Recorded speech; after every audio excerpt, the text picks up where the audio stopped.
Si kaibigan karon guys, nagbabala muli si kaibigan ngayon. Nandito si tatay. Sa lahat po ng taga Luzon, no, kung saan pong lugar itong binanggit ng ating nagbabantay po sa panahon, dahil ay mayroon pong nabuo na super typhoon, no, na bagyo po dito papasok sa ating bansa. Alam po ninyo guys, mayroon bagong update nakikita ng ating kaibigan. Walang pagbabago ito. Napakalakas po daw talaga ang kanilang nakikita po doon sa Philippines, no, sa Philippine Sea, na grabe po ang pagbuo ng bagyong ito. Ay napakalakas po daw ito kapag hindi po magbantay ang mga pamilya dyan, lalo na doon sa Luzon, no, kung anong mga lugar na binanggit po sa Weathercaster sa GMA, no. Please lang po, tayo mag-ingat at maghanda kung sakali man umalis kayo kaibigan. Nagmamadali po ako kaibigan kasi gabi na. Guys, pasensya na kayo guys ha. Hinihingal ako kasi grabe yung mamadali ko dito ngayon. Kasi si kaibigan nagbabala sa mga tao. Sa lahat po ng mga makapanood sa ating video, paki-share guys. Bago po ang impormasyon ng ating kaibigan, pakinggan po natin.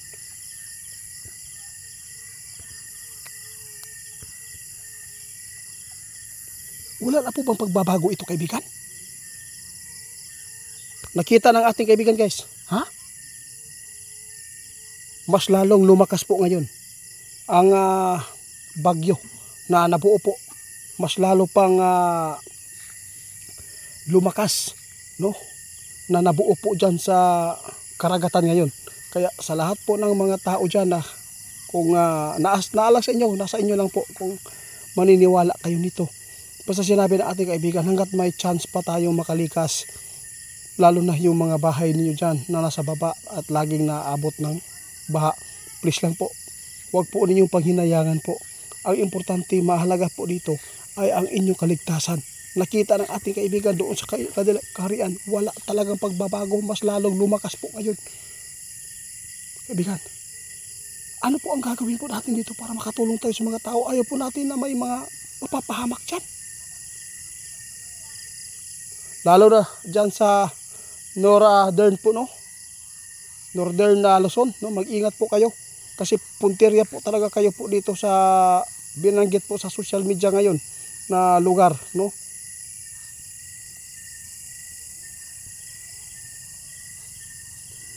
Nagbabala talaga si kaibigan.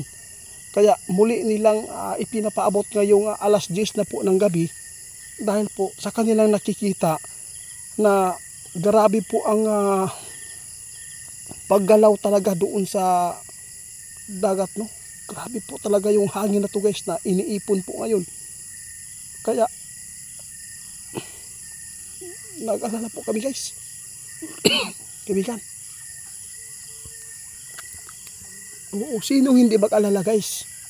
Tao po kayo, pareho tayo. Wala man kami magawa kung hindi po kayo maniniwala. Nasa inyo po ang pagpapasya. Kung mahal po ninyo ang inyong mga anak, kamag-anak, magulang, no, kayo na lang. Kung kailangan man talaga na likasan nyo dyan, kailangan makinig tayo guys. Kung sino man po mapapaabot sa Weathercaster. Ay, ha? Grabe daw guys ang pagbuo. Grabe kakusog daw ang nakita sa atong amigo. Pero guys, hindi pa natin alam ha. Hindi pa rin magkampante daw yung Mindanao. Bakit po kaibigan? Naalala po ba ninyo guys, noong may Pablo, no? Lumihis po ang bagyo ha. Yun po ang talaga ang ating paghandaan po, yung mga Mindanao. Mag-ingat po tayo ngayon. Hindi po natin alam ito. Kung ano man po ang mangyayari po sa ating bansa dahil sa pagsalakay ng kalamidad.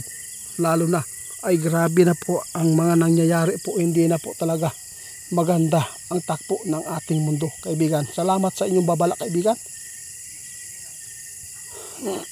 Oo, nagpapasalamat talaga ako sa inyo dahil kahit alas 10 na po ng gabi, no?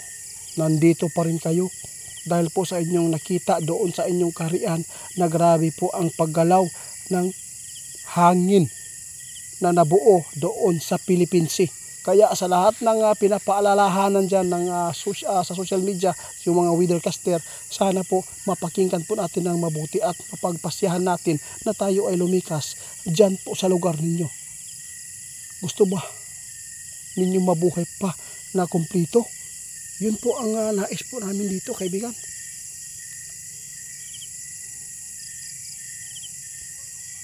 Wala po kami magawa, kaibigan.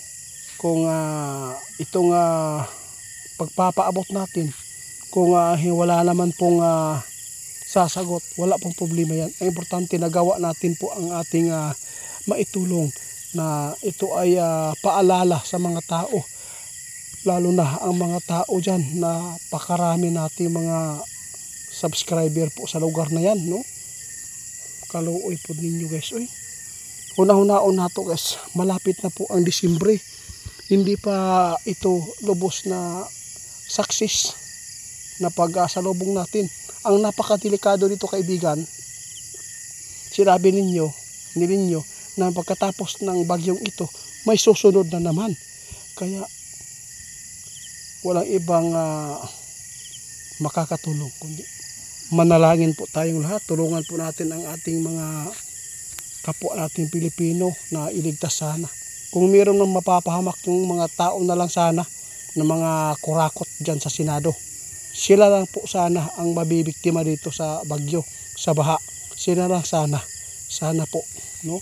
Huwag po ninyong hayaan yung mga taong inosente na walang kaalam-alam sa mga ginagawa ng mga baboy na mga tao dyan, na grabe po ang pamangungurakot, no? Kaya hindi po nila tugunan po ang kanilang serbisyo doon sa Manila, lalo na yung baha ay nagpapatuloy. Bakit po yung iba, no? Bakit po ang iba na gusto nilang imbestigahan ang Davao?